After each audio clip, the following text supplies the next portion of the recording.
Danny, where's your point? Danny, where's your point? Down here near me, then. Jeez, we calm down. Okay, good man. Then, just out of curiosity, do we have to do the rugby players prayer now? In the name of the scrum, the line out, the ball. Done. You know? Do we have to start the show that we know? Is that the way? Oh, perfect. Lads, I will. Oh, Jesus, Pete Martin, we'll have to get back to him anyway. That post he shared earlier on, it looked more like you than anything else. Matt, we'll come to first now because we have a Munster head and a Leinster head here for this one anyway. Matt, I'll come to you on this one first. Ulster 29, Connacht 24. What do you make of that match? Yeah, look, it was a very tight game, and it's great to see two interpros go right to the wire. Two grandstand finishes, which is what you want. You want competition between all the sides. You don't want a monopoly of one or two because it's not good for Irish rugby in the long run. Do you know what I mean? So, and I suppose Leinster have been lucky in the last fucking 10 years with the ascendancy, but it's clearly been switched around now. So it's great to see it. I mean, the Ulster game, Connacht game was a cracking game. It had everything. It had great tries. It had fucking yellow cards. It had fights. It had deliberate knockdowns.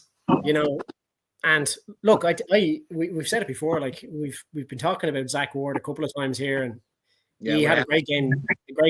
The other night against Connacht, and two good tries as well. But yeah, look, it was an entertaining game. I think it looked like Connacht were going to do a good job in the first half, but I think the yellow card to the deliberate knockdown, Jack Murphy. You're very unlucky in them sort of situations. You could see him kind of going for it, but they're such a risk reward thing. Anyway, he didn't. It was the deliberate knockdown, and I don't think he can really complain. But from that was the point. Then Ulster kind of come back into it. Ulster didn't. A couple of tries scored before half time, and we're going into the half lead, and I think it put the pressure on Connacht. But Connacht came back into the game in the second half, pulled it back to within a couple of scores, and yeah, it was a great finish to the game. And it could have gone either way. And I think Connacht were lucky at the very end there just to knock it on at the last minute because they'd kind of been building towards that last quarter, which is good to see because they normally fade away. And Ulster have been kind of that team in the past as well, where they're a one-half team. But look, it was great to see. Great game. It was a very exciting game to watch. Background. Yeah. Few guests over, that's all. Just Bev Emery here. The performance from Connacht was a lot better than the game in Wales. Plus, it was good to see a real fighting match. I suppose that was the whole Aki versus McCloskey thing. Lads, anything? Yeah, it was good to see. It was good to see Aki and McCluskey going at it. What did the guests think? That's what I said. I know. Just get them all in. Just get them all in. Get them all in. Get them all in. The more the merrier. That's don't worry. But anyway. But that's what do you reckon of that anyway? The whole McCloskey-Aki situation. Look, it's a fucking handbags. It's frustrations boiling over on a pitch, and after the game they walk off, shake hands, and have a fucking point with each other. Yeah, absolutely. It's fucking nothing, like. Yeah, but I suppose it's an interpro. You're expecting kind of some sort of bit of hype and stuff like that coming into. Oh, good man, Peter. I take it. There's a comment there that I haven't seen. 100%. Yeah, one second there. That's it there now. Then can you see it? No, you'll have to read it out to me. Danny, are you in a public toilet? Yeah. No, I have some guests over, and I'm trying to fucking do this podcast as well. So to be honest, lads, be fair. I have the headphones on, so come on. Yeah. Fair enough. Doing a George Michael and the Jacks. No, that That just because you've done it in the past doesn't mean everyone else does it, all right? I leave that with you, okay, Matt? Come up with something more original, Dan. You are too.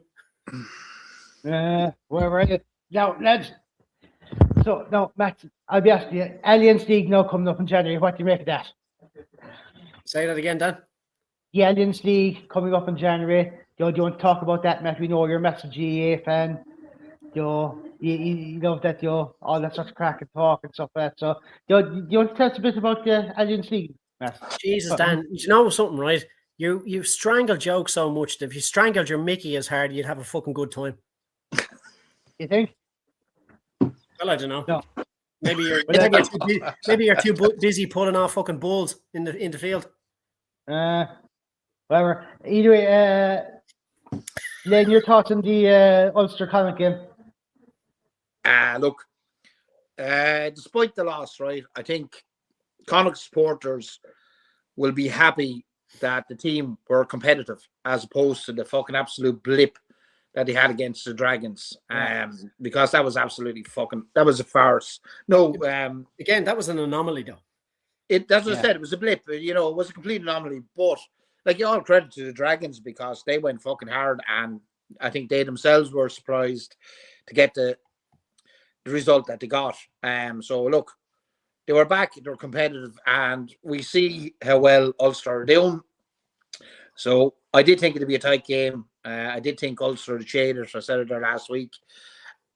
Unfortunately, Connacht have a habit of either coming out all guns blazing, starting well, and getting clawed back in like they did it against Cardiff, or you know what I mean, as they did against Ulster.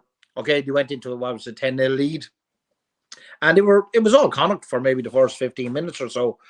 It kind of tailed off the game again. Then it kind of reignited with Zach Ward getting the 2 tries just very close to the half-time whistle. And I think was it 10-0 or 12-10 or something. Also went in ahead. Yeah. So, but the second half, then look, we had the handbags between, and McCluskey and Aki getting sent off. But it's nice to see a bit of nickel in an Interpro. That's what you want. Like, that's what it's all about. As you said, Mac, you want to see that spirit in both teams, and it is great that there's not a fucking massive amount between the 4 provinces. Okay, maybe on the table, but on any given day, you don't want to see this fucking thing where, Ulster come down and whitewash Connacht or vice versa or whatever. You don't want to see that. But yeah, look, ultimately Ulster were probably a little bit more polished, and they just had that little bit too much in their arsenal. But like, in all fairness, Connacht did come back into it. I thought Oani and Devine had a huge impact on the game. And Oani had put Jansen through then for the try, and Matthew Devine got one of his own. So like, yet again, they were just those couple of points short, and they ultimately fell short at the end. But if I was a Connacht supporter, I would have been happy enough with the result. Look, we have to remember, I think I said it on our own group, Ulster are a good bit further down the road in their development under Richie Murphy. Lancaster's only in there a wet week. So, I do think things there'll be a bit more stability and a bit more consistency to their game. And we probably might talk about this later on, but we have Frawley has just been, it's official now that Frawley is moving to Connacht, and I think that can only be a good thing for him. I think it'll be huge. So let us have there. Peter is up here. Richie Murphy has had more time to settle in with Ulster than Stewart than Stewart, and Stewart will get there with Connacht soon enough. It's just that's just what I just said there 2 seconds ago. Yeah, I just literally said that. Yeah. It's they're further down the road in their development under the new coach. Not that a million miles, but as I said, Lancaster's only there a wet week. He's a good coach, and I'm sure Now there is rumours again that there's going to be a lot of lads shipped on at the end of the season. If you ain't performing, you're out the door. But look, we hear a lot of rumours, so we don't know. But that's out there in the ether. So we'll wait and we'll see. Yeah. Another one here by Colin McIntyre as well. And a good game now. Fair play, Connacht. They put up a good fight. I'm glad we got the win in the end. But I think that penalty try as well probably did help an awful lot, I'd say, with Joe also getting that one, especially Joe linking in with the Joe Joyce as well. Bev and Marie says it's a shame we can't get Frawley and Nolan until the end of the season, as we definitely could use him right now. You probably could, lads, but with, as you said, then with Frawley going to Connacht now, what does that situation does that leave with Leinster in terms of the 10th situation? Me? Sorry, you asked me that question? Sorry. Well, look, it leaves them with Harry Byrne, it leaves them with Sam Prendergast, and it leaves them with Casper Gabriel, and it leaves them with Charlie Tector. They're fucking exactly short of a 10, plus the fact that Frawley wasn't ultimately being played at 10. Yeah. So, from a 10 point of view, I don't think it's going to make a huge bit of difference.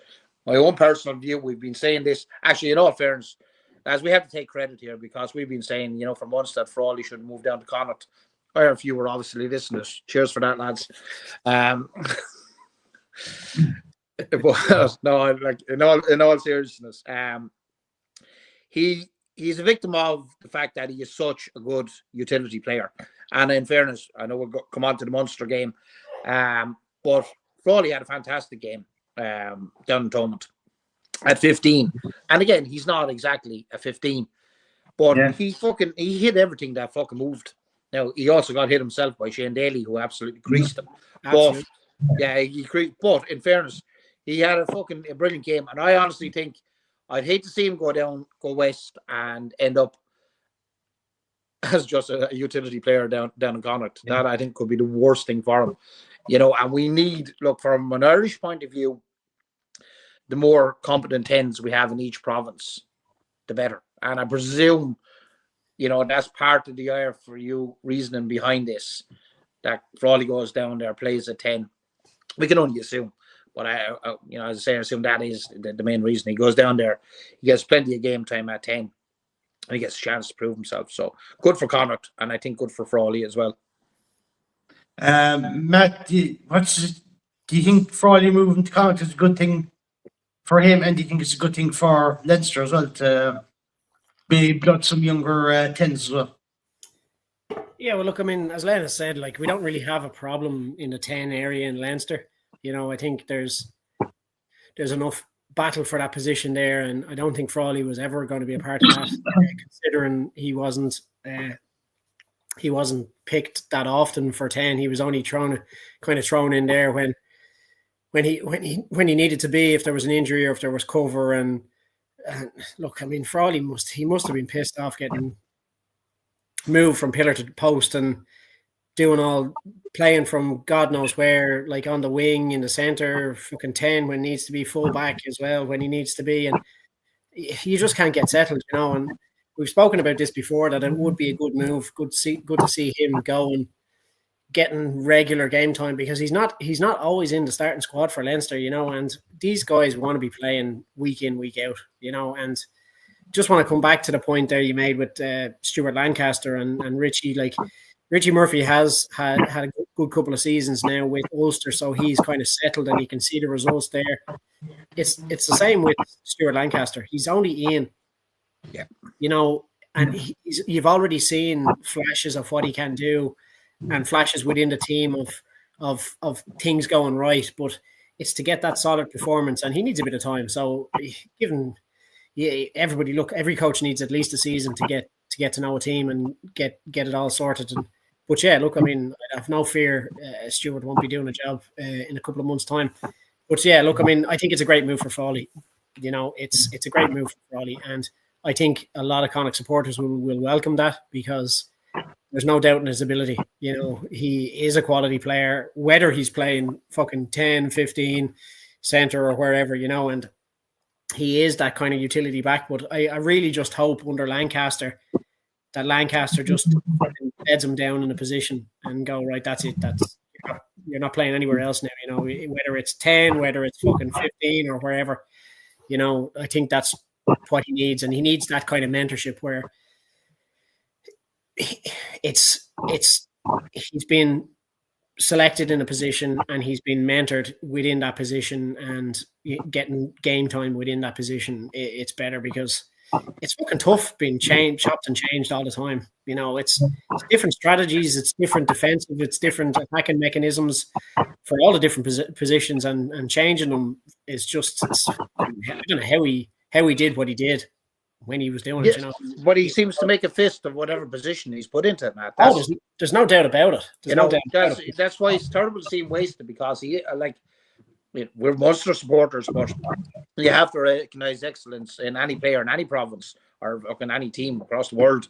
And I think Frawley has it. I don't think he's appreciated as much as he should be by the Leinster coaching ticket for whatever reason. I don't know why, but be it centre, be it out half, be it fullback, the guy gives his all. And I like about him simply his physicality. He's a physical player. He gets stuck in, you know what I mean? And look, in this era, any era, fucking physicality in a player is a great thing. It's a contact sport. Yeah. Bevan Marie said here, Devine needs playing more often. He's our best 9 and he's being put on the bench or not even in 23 according to James Grennan. There will be massive overhaul at the end of the season and a lot of people will not be getting contract renewals. So there could be that change of contracts. The only thing is, would a Devine Frawley 9-10 combination be good for Connacht Duff? Why wouldn't it? Yeah. Exactly. Yeah. Mark Noonan here as well. Anyway, Mark will be doing more of the Leinster Matthew and stuff. Anyway, even Dad's good man Matt, all decked out in blue after a successful weekend. It's amazing how cocky they get after one win, lads, isn't it? Like fucking hell, one fucking little win, smallest of fucking margins. Look, fucking out comes the jerseys, out comes the fucking flags. It's a lifelong thing, Matt. It's just not for a fucking weekend match. You know what I mean? Peter Buck, Joy Carberry. He's gone full on fucking Smurf. He's had the hat out and all. Yeah, we have to call you Matt the Smurf now anyway. Smurf. Okay, Matthew Smurf, relax. Did you wear the jocks? Did you? No, we don't want to see. Stop. Watching. Give it up. Point in here, he's wearing the red jocks that she got him for Christmas. So, boy. Joy Carberry. Mammy is out at you there now. Yeah. Joy Carberry and Lindsay going to Crown as well. So 2 possible number 10s. Joy Carberry has also been linked with a move to Ulster, as has Devine been linked with a move to Ulster. So, we don't know yet. We'll have to wait and see. I'll be quite honest. I don't know how you'd feel about this. But I wouldn't mind seeing Carberry back at Ulster. Yeah. Wouldn't say no other, because even Bevan replied to Peter there, said, according to Jackman, he's off to Ulster. Yeah, there's that rumour going around, yeah. Yeah. No, I'll be honest with you, lads, let's see. We'll come to that in a bit as well, Peter, don't worry about it anyway. John Healy as well. Fry should have got more of a chance at Leinster. Never seen him do too much wrong. We'll never forget that 60-metre against La Rochelle. Yep. He had the opportunity, but I suppose the coaches didn't see him, so maybe that's the problem as well. Yeah. The name was useless. All right, lads. With Crowley and Prendergast at Leinster, Frawley going to Connacht now next season. Let's just hypothesize that Carberry ends up going to Ulster. Would that be a good situation for Ireland to have that amount of 10 spread out around the provincial system? Why wouldn't it be? Yeah, but is this a situation we actually need to improve the 10 situation for us? Because you look at the past, we've either had Sexton, we've either had O'Gara, we've had Humphreys. We've had this kind of quality now since, when was it? The Warden Campbell back in the 80s. So, isn't that much of a... But if you go back historically, you never had 2 or more than two. Yeah, I was just going to say, it was the battling for the same spot for like a period of time. If you look back to O'Gara and Sexton, O'Gara was getting on in years when Sexton came on and started putting the pressure on. So it was a very much, O'Gara's retiring now. Thank God we've got Johnny coming in. And it was the same with fucking Eric Elwood. It was the same with fucking all them guys. We never had so many 10s. And I think if you look back with the quality of Ronan O'Gara going back when he was playing for Munster and playing for Ireland and playing for the Lions for all them fucking years, you had kids down there wanting to play fucking fly half, and there was a lot more interest in that position. And then you had Johnny Sexton coming along that was putting the battle up to O'Gara while he was kind of finishing out his career, and again putting the interest back into this. And then look at where we are now. We've got fucking half a dozen of the fuckers. And for me, that's what we need, because this is rugby. This is a high contact sport. You could easily lose 2 or 3 players in an injury building up to a World Cup or up to a Six Nations and then have nobody. Do you know what I mean? So the fact that you have Joey Carberry coming back possibly to Ulster, that's an option. You've got Frawley probably going over to Connacht, also an option. If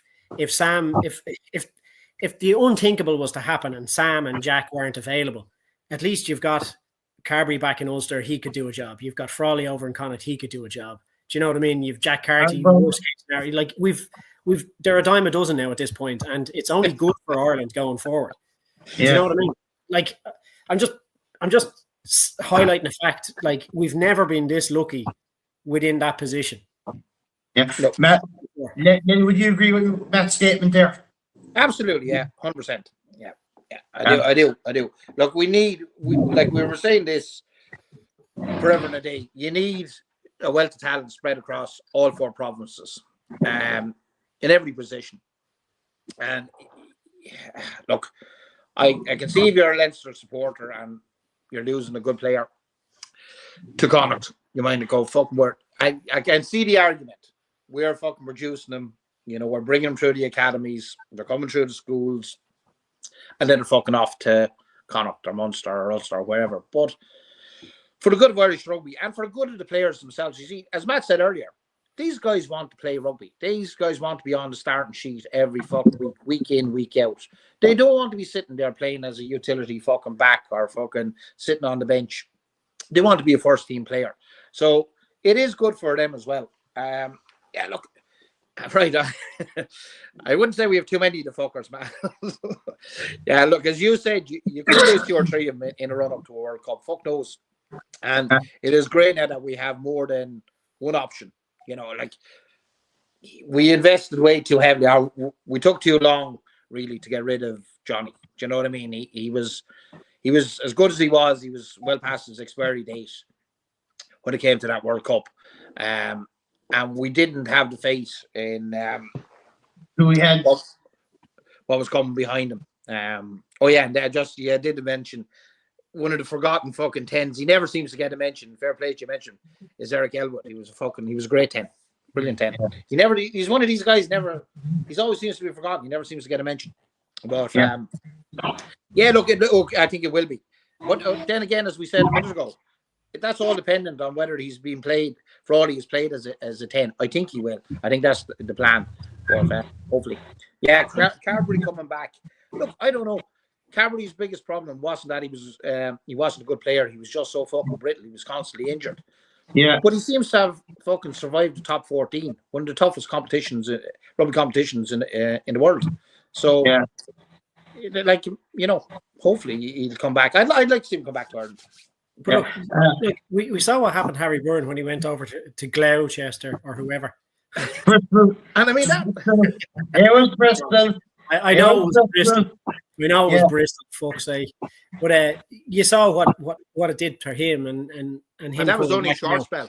And that was only a short spell. Like, can you imagine what Carberry will bring back from being in, as you said, one of the toughest fucking competitions in world rugby at the moment, the top 14, and that's like, there's not a weekend that goes by where you're not playing a fucking top tier game. You know, they're all. And who was it, who said that? What was it? Justin Fitzpatrick was saying. I think it was Justin Fitzpatrick was saying that the foreign players are basically fucking used and abused. You've been paid money, and you're the ones that are going to be on the road.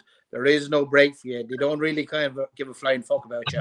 You know what I mean? So if you can withstand that for a full fucking season, absolutely. You know, and look, as you said, it's good for us in the long run because you just don't know what's going to happen in the run up to a big competition like the Six Nations or a World Cup. And I think Peter has said it in his comment there. If you can stick it up, I was there on that right anyway.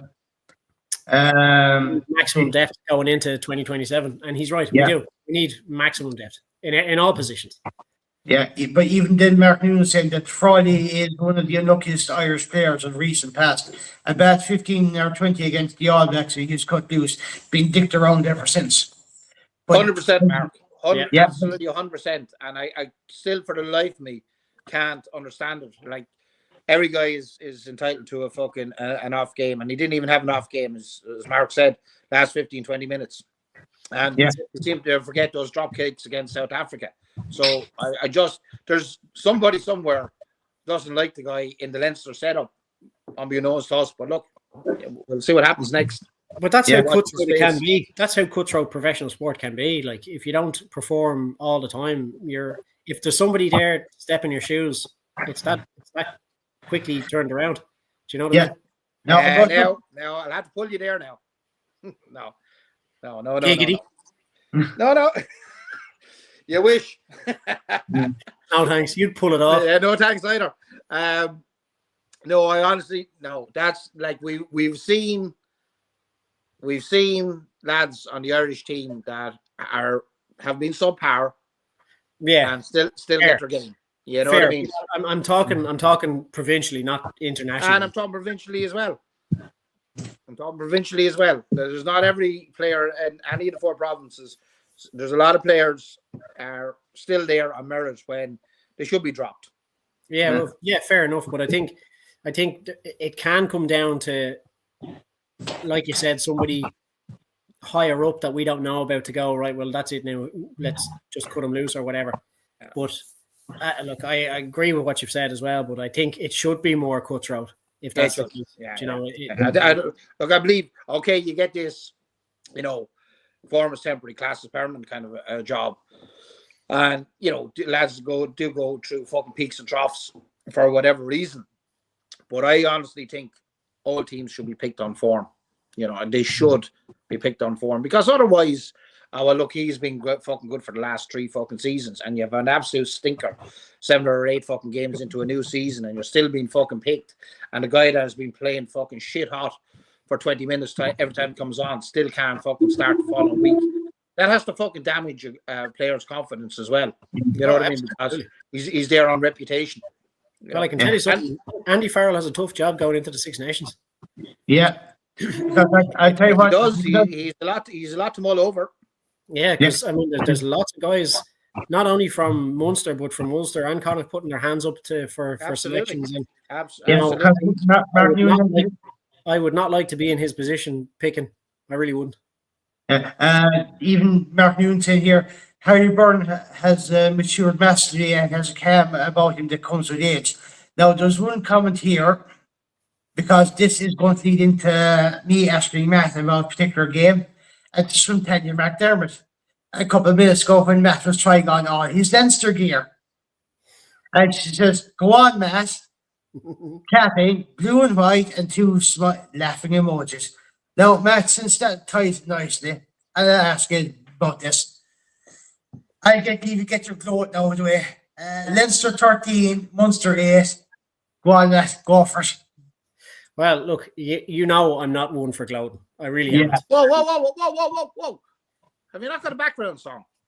I'm sorry, what have you got behind you? And what have you got behind you? Fucking amateur. Come on, you have to have a fucking bit of background. Fucking Molly Malone or some fucking shit. They can't even fucking handle the wind right. Look. Danny's left the building. Yeah, he's fucking disgusted here. We'll have to screenshot it. Okay. The Euro says it all. I know. Look, Danny's left in disgust. You know me. I don't normally gloat. I just did that for a bit of banter because I can tell you now. I was not confident going into that game, and I honestly thought I heard somebody saying that it was 10 years since Munster did a double on Leinster back to back. You know, and I was actually listening. I was actually thinking, going, that's fucking it. That is possible. This could happen. If you look back at that Croke Park performance, you know, you see what can happen, you know. And look, again, it was an absolute cracker of a game. As physical as you can go. Now, I missed 30 minutes. Danny, are you going to talk or are you just going to waffle in the background? Waffle away in the background, don't worry, Matt. You continue on. Take no loss. It's like fucking zig and zagging the fucking thing. Matt, Danny's got a hand up his hole. Now, Princeton, you made your address. I would send this Munster back to you. This can compliment your Leinster ones. Don't worry about that, Matt. Tell you what you do, Danny. You send that to me, and I'll do something to that online on the next live show. Like put it around the shoulders? No, I'll wipe my arse with it. No, you're saying anything about that game. Well, I was talking nicely until I was rudely interrupted by some gambane from fucking Kerry. Do you know what I mean? No, it's funny because like he's going on as if he won the game. Yeah, that's kind of a Munster thing, Matt. They're called moral victories. We're fucking brilliant at them. Come on, carry on. Moral victory. Oh yeah, I suppose it kind of was a moral victory, really, for you, I suppose. But, look, you know, it was like I said, the Ulster Connacht game was an absolute belter of a game, and it's great to see for Irish rugby. Like, it's great to see that passion going into these games. And look, don't get me wrong, these lads, they all want to win these games. There's not a fucking province out there that doesn't want to beat the other province and have one up on the other province. And it's been the way since they were fucking founded. I mean, one of the biggest rivalries in fucking rugby is Leinster and Munster. Let's face it. You know, it's one of the biggest. It's down there with your likes of South Africa, New Zealand, you know, going back fucking God knows how long, you know. And actually, there are some people that would say that the Munster-Leinster rivalry has been manufactured by the press in recent times. I wouldn't say. I'd say it's been exacerbated by the press, but it's always been there. Kind of prior to that, you were nowhere near kind of fucking level, I suppose. So there was no real rivalry. Ah, there was, of course. There was always a rivalry there. Look, again with your moral victories, but sure, look, I don't care. We've been knocking the pants off you for the last fucking 10 years, so it doesn't really matter. We're well able to take it, though, Matt. Are you? Absolutely. There's a couple of fans down in Thomond. There was a couple of fans down in Thomond Park that weren't able to take it. Sure, look, it's the heat of the moment kind of shite. You know what I mean? A couple of beers taken. I'm not going to name names, but Danny Brosnan really let himself down. When? Anyway, Bev and Murray here saying Leinster Munster was alright, could have been better, but could have been worse. And for why I thought Munster could win it, it would have been marvelous to see. It would. Look, yeah. In all fairness, and all joking aside, and I love the fucking slagging and the banter. Yeah. But what exactly what you said, Matt. There were two really good interpros. They were fucking excellent, and they're competitive, and there was a niggle in both of them, and that's exactly what you want, exactly as you said, because there is a huge rivalry, and the fucking players want to go out there. You don't miss fucking Christmas dinner and not having a fucking few jars with your family and the whole lot, you know. Like I think it was Jack O'Donoghue. Somebody in an interview asked him about, you know, not being able to enjoy the Christmas, you know, the Interpro coming up, and he said, I'll enjoy them when I retire. I'm much more fucking happy playing professional rugby. You know what I mean? As long as I can play rugby, this is what I want to do. Here, listen, plenty of Christmases. The grass is always greener. Yeah. No matter what you do. Yeah, look, in fairness, congrats to Leinster. They fucking They were immense. The pressure, the pressure, from fucking for the full fucking 80. And look, I'll have to fucking. I know we lost, but I thought fucking Munster done very well to withstand that pressure.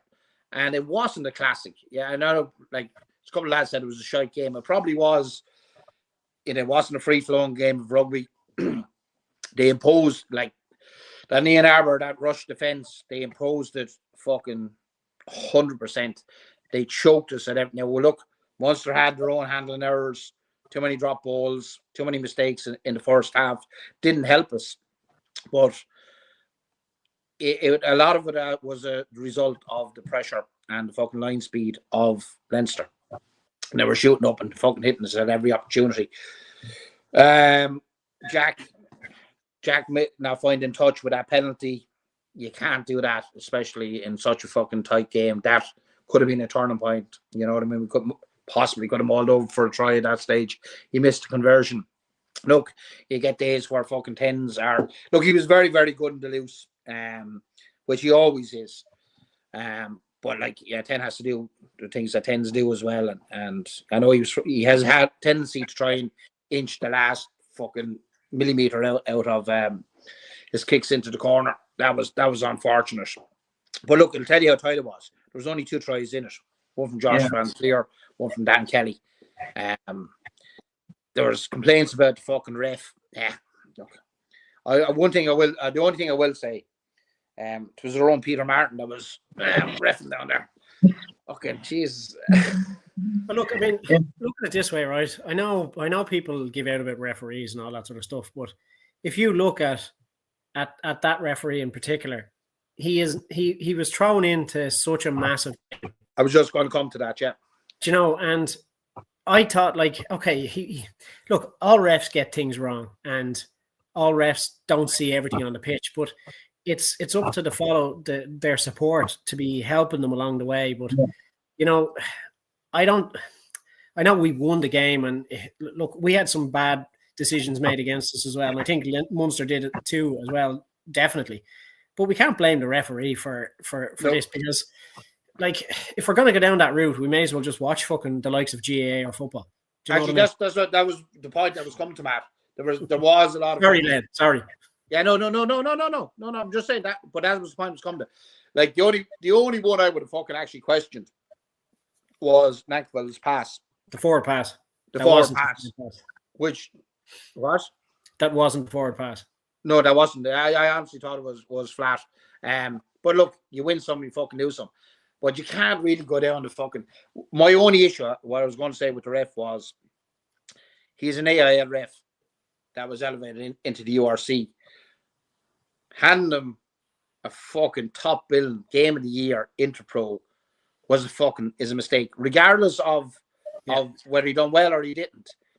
I think it's a bit stupid to fucking hand a rookie URC ref a fucking one of the top games of the year. You know what I mean? You do a Zebre fucking a game or something fucking along those lines. Yeah, absolutely. I would agree with you, 100%. Yeah, so that is my only issue from the referee. His inexperience did show, and at that level, you need to be like Nigel Owens, Wayne Barnes, all these kind of guys. Where you need a big guy for a big game. Absolutely, yeah. But he'll only get experience in games like that, But as you said, his first game in the URC should have been a game with the bottom 2 teams going at it, like Zebra or whoever. Do you know what I mean? Yeah. Well, like in that, I'd like, as I say, I wouldn't be blaming the referee on this one.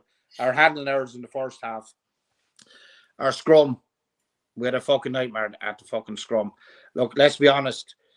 Danny, you'll agree. Our front 3 they're probably they're too light. They are. What are you fucking grinning? I know exactly what you're grinning. I know exactly what you're thinking as well. It's too late. It's too late. Leo Cullen got there before you. Poor fucking Zebo. I never seen Zebo so fucking quiet. Do you know what? That was one of the best clips I've ever seen. And in fairness, I always look as much as sport. I always like Leo. He's a humble kind of a guy. I like him. Right, you like some coaches don't. I always like Leo. But he wouldn't be renowned for his banter. No. And I do. I have to say, I do. Like, I know some people hate Zebo, but he wears his heart on the string, and I enjoy him. He's entertaining on the fucking sideline. He plays it for laughs, but he does know his stuff. He's a professional rugby player. But I've never seen anybody leave him fucking gobsmacked. Leo was. Do you know, it was as if he had rehearsed what he was going to say. I think he did rehearse what he was going to say. Because but if he didn't, it just rolled off the tongue like it was no bother. But like when you rehearse for something like that, it might never happen. That situation might never happen for you to say that particular piece. But if it was or wasn't rehearsed, it was absolute gold TV because, like you said, Zebo was left stunned and he had no comeback. And unlike Zebo, he has a comeback for everything. And I think that's why he's there. He's there for the banter. He's there for a bit of crack. He's there for the slagging, and he's there to build up this rivalry. You saw him when he did a clip there, I can't remember when it was, but he was outside the Bridge pub in fucking Balls Bridge and he was fucking slagging all, oh, right, shit, we'll go for a point of iron. And it was hilarious. And I think he does rile people up. But again, when you do things like that, you're going to rile people up, but you're also going to get views. And that's what they want. They want views. They want people watching for this entertainment because I think we're in a different scenario now in the likes of the commentators and the pundits and all that you see online. They're all kind of ex-professionals now, whereas you miss kind of the likes of Brent Pope and George Hook, and I'll always forget that other lad's name that was with the terrible trio. Tom McGurk. Tom McGurk, that's the fella. You kind of miss them guys, whereas they were kind of like your rivals of Dunphy and Cole. Eamon Dunphy and fucking Johnny Giles, and it was brilliant, and they were class for years. But you have these guys now, and you're looking for that spark, and that spark comes from Zebo. I'm not highlighting this because it's Leinster, but like fucking for a long time, you had a panel with fucking Heaslip and fucking Heaslip. Well, I don't like Heaslip because I think he's a bit of a dry shot. It's not that the Heaslip and fucking Jesus Christ, fullback, male model, fucking my brain. Fucking Leinster fullback, male model, fucking Rob Carney. Rob Carney. Rob Carney. Fucking yeah. And fucking it just wouldn't fucking come to me. There's fucking dull as dishwater. There's no fucking cracking. But that's the thing. They're not for that type of style of commentary or punditry. Do you know what I mean? You want that charismatic guy where he's cracking jokes and he's banter, and he even says it himself. Like Zebo will be on the pitch and he'll be trying to get somebody's attention, and he'd go, "This is awful unprofessional of me," and he'll fucking leg it. Right, fuck. he'd be roaring at them. But you kind of want that. You want that. You do want that. You do. I still think he's a girl, but sure, look. He is. Yeah, he's in Cork anyway, so But Cole McIntyre here saying the atmosphere of the game in Thomond looked unbelievable on TV. Yeah, but that's the way it works, I suppose. That's how. It's a few other ones here that I want to try go as well.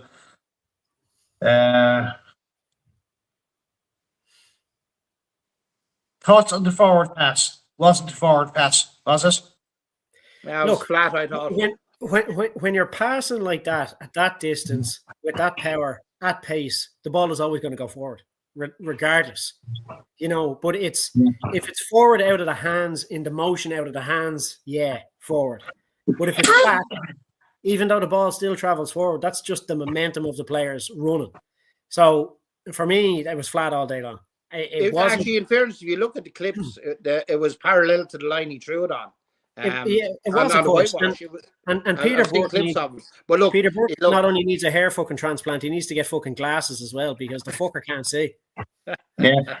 There was back in the Ulster game, there was a high ball came in and Murphy, he went to catch it, he missed it. The ball went forward, it was a knock on. Ref never seen it. TMO never picked it up. And his linesman never picked it up. And yet I can't actually remember the incident now because, there's a kind of a Christmas time you'd be partaking of the odd beverage. The odd beverage? Yeah. You had the kid one or two, but there was a couple of moments later, he picked up something minute that he hadn't fucking. You missed. Like all eyes were on the fucking high ball coming down. Murphy knocks it on, and he completely missed it. Nobody picked it up, and refs do miss things. They're only fucking human. And look, one on the lad's skirt. I can't. Van Zyl, I think I'm getting this wrong. He'll know who we're talking about. Gert Van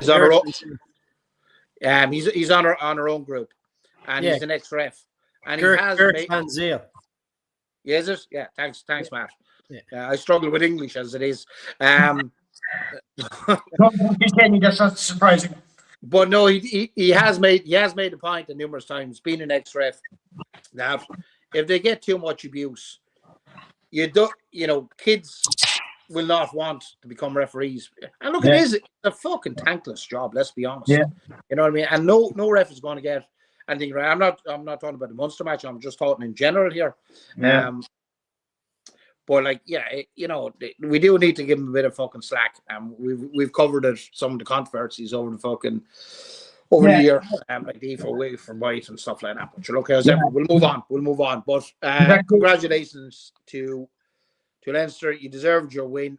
It was tight, and it's nice to see that the gap is closing.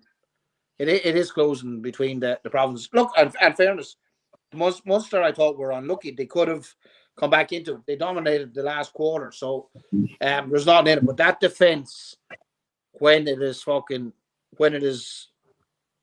everything 100% right, it's very fucking hard for any team to live with that Leinster defense, because it just forces errors. Well, I can tell you now, like, Munster's defense was fucking pretty spot on as well, because it was excellent. Yeah, there was times where we were going backwards nearly at some points after repeated phase. So look, I mean, it's great to see both sides with such a great defensive display. There's a difference, though. You see that Ian Arbor system, they're quite happy for other teams to have the bulk of possession. Yeah. They're not worried about you having the ball. You know what I mean? Because they're going to rush. They're going to rush up. So they don't actually mind it. It's look, when it works, it is excellent. Now I have to say, I did make this point, and Harry Byrne within that at 10. Again, like Frawley, he's a physical 10. So that system, he was the ideal choice for that game on the night, because you need everybody to be contributed. Sam, probably that wouldn't be in a game. I don't think that would have suited Sam. Yeah. Like Sam likes to sit slightly back and then come forward to the line. So Leinster are looking at that they have a choice between two different styles of player. So if they want to play that style of player defense, they can bring in Harry. And like Harry was fucking excellent in the game as well. But yeah, look, it was there for the taking. It was a low scoring game. It wasn't a fucking classic, but it was two fucking teams. It was a dogfight, and it was good to see. It's been a long time since we had.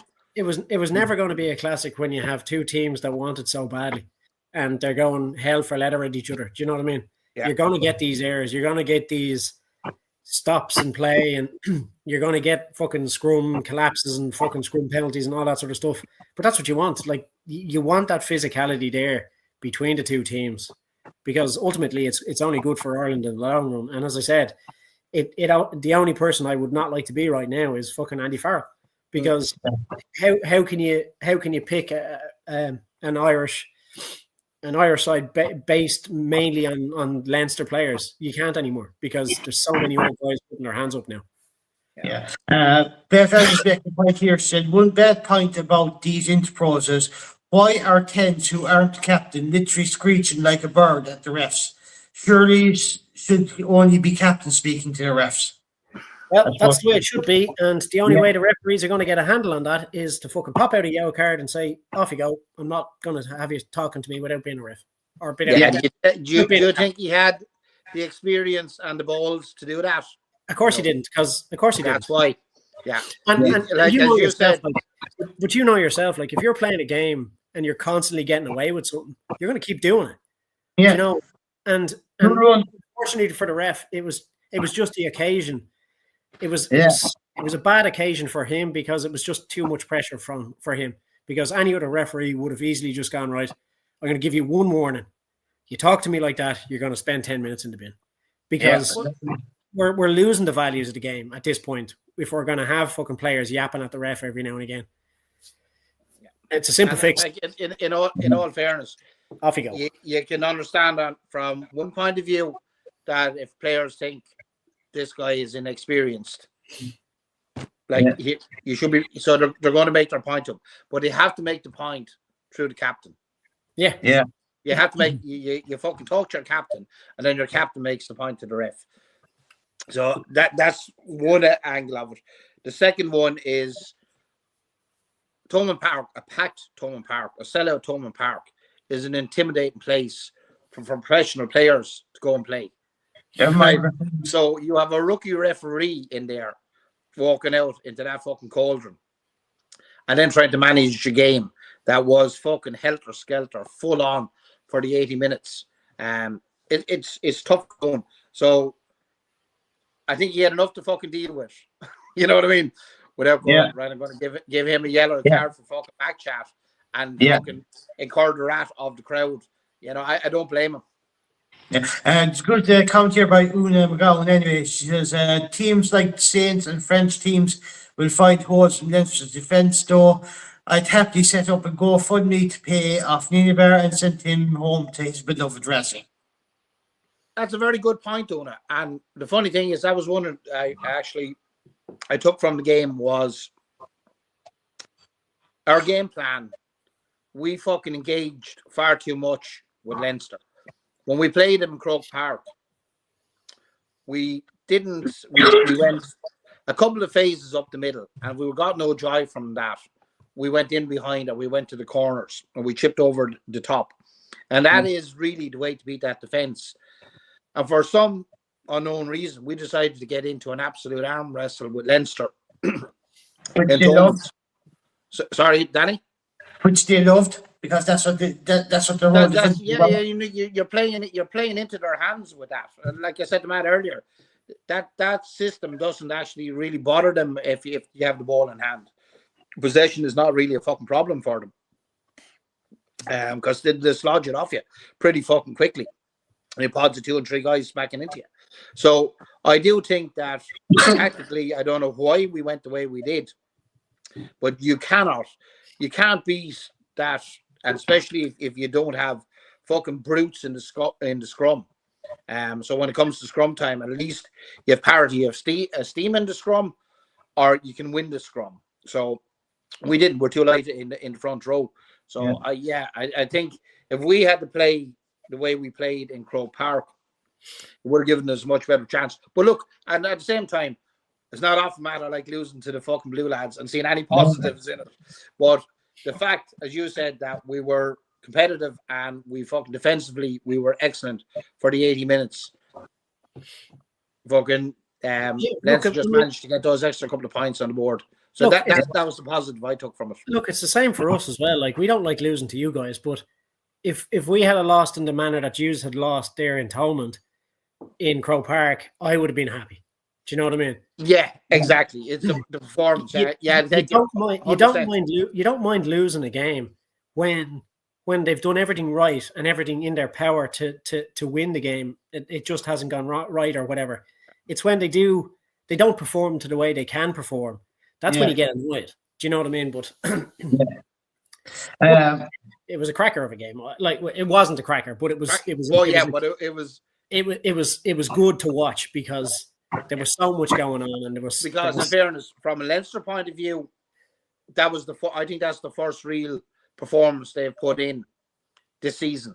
You know, and they were kind of back to what we're used to seeing from Leinster. You know, they were full. Look, they were full on. Their backs were against the wall going to that game. You know, they had the pressure of the fact that they lost comfortably at home in Croke Park to Munster, going back down to Thomond Park, the Cauldron, which is not an easy team for any team to go to get a result, and to the pressure was just as much on Leinster going in, and I'd say for the first time in a long time we were actually underdogs going into that game. All right, maybe, yeah. Yeah, but forget about them. What about the pressure I was under? I had the fucking your poor ladder knows what pressure he was under. I had the fucking Munster choir booked to fucking be either side of me here if we won to sing stand up and fucking fight just to piss you off. Now I had to cancel them and fucking non-returnable deposit. I'm down 100 snots. Fuck this shit. Oh, which set up GoFundMe for your refund. You're grand. Lads, we'll move on to next weekend's games anyway before we wrap up. Matt, I'll come to you. Len, I'll come to you first in this one. Munster away to Ulster. How do you see that one going? This is going to be a cracker of a game. Yeah, like what we've been discussing about the closeness now of the provinces. That is actually very fucking hard to call. Munster need a win on the back of the loss. I think they will be hurting after that one. As Matt said, they were looking to put 2 back-to-back. But on the other hand, Ulster are playing some fucking fine rugby. Yeah. At home in Ravenshill. I think it's going to be fucking tough. And I think there'll be a bit of rotation. There'll be players rested on the Munster side. Possibly on both sides. So lads need time off over the Christmas period. I can't call it. I genuinely can't call it, Danny. I think it could go fucking either way. So I going to put a Burke and just call it a draw, is it? Look, as a Munster man, I have to go with a Munster win. Yeah. But I wouldn't be surprised if fucking Ulster nick it. And that's been honest. Yeah. Matt, you're talking the Ulster-Munster game coming up Friday night. My only thoughts are at this moment in time that I'm glad we're not playing Ulster. Because look, I mean, go back 2 weeks. 2 weeks ago, we only bet Ulster by 4 points. Do you know what I mean? At home, and that'll just go to show you how well Ulster are doing now this season. You know, they went to Connacht and were under pressure for a good bit of that match. You know, and came out with a win, albeit a tight enough win as well. That is going to be an absolute cracker of a game, and it's very tough to call. It really is. Munster, on the other hand, will be up for it because they lost to Leinster. I think could be a factor in the game. Ulster at home is also a factor. It's impossible to call. It really is. I tell you what, we have a few more predictions coming in here from members anyway. Colin McIntyre, I'm looking forward to the Ulster versus Munster. If Munster get the win, I'll still be friends with you, Daniel. Then Colin, always good to have you on, and don't worry, if Ulster win, no harm done. That's rugby, Colin. I do think Munster will bounce back and get a very, very narrow win. Yeah, Mike Sheehy coming in, Munster win, everyone Happy New Year. Happy New Year to you as well, Mike. Happy returns. And Bev coming in here, so I think it will be home wins all round. Would love Connacht to win against Leinster, but realistically at the current moment, we most probably won't. Which comes in nicely, Matt, because I want to ask you your thoughts on the Leinster-Connacht game. I think this is going to be a tough game as well. You know, this is now walk in the park for Leinster. You know, on Connacht's recent form, forget the Dragons result. They're actually stringing along nicely. You know, coming along nicely and stringing some good performances together. So, I would say it'd be a narrow win for Leinster. It could be 4 or 5 points again. You know. Yeah, and then your thoughts on the Connacht versus Leinster game? Yeah, I'd be more confident than Matt in this one. Leinster are slowly getting back to being Leinster, and I think their tails are up now. And I think, look, we've already said Lancaster is only in the building phase with Connacht. I think Connacht will give them a game, but no, I see a Leinster winning this one. We have one other game, and I made a mistake about that last weekend. It was a Clover Wolfhounds game that's actually on this Saturday as well. I think it's on before the Leinster Connacht game, so that'll be on YouTube or on the TG Car website. So I thought it's on last weekend because of the other games as well, but it's actually on this weekend anyway. So there is that game to watch. Len, Matt, it's been a pleasure. Until next week, take care, lads. Let us know. Everyone, thanks for the comments. Matt will thanks again. Matt will give some Spotify as well at some stage later on. A couple of days maybe. So take care and thanks for all your comments. I know there's a lot of comments and stuff, but I appreciate it. We appreciate it anyway.